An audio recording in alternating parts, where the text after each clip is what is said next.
Hi, it's Anna with WTI. If you're like me, your trunk usually looks like this, especially in the winter. And every time you open your hatch, it's this really big fear that you're going to open and everything is going to tumble out. But as you can see, I now have this trunk net mesh cargo net, and it keeps everything on this side. So I no longer have to worry about stuff falling out. This has been such an amazing thing to add to our 2022 Jeep Grand Cherokee L because the trunk is completely flat, so stuff rolls out super easy. It also makes it so much easier when I'm getting groceries because you know those little things like milk or a watermelon that don't take up a bag but then they roll out of your trunk?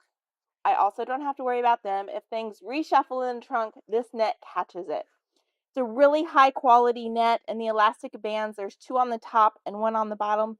They hold everything in place.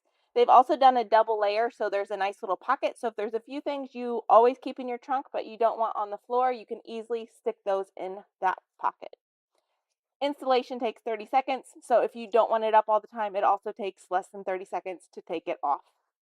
I have been thrilled with this, and it has made our trunk so much more useful, but that's just my point of view.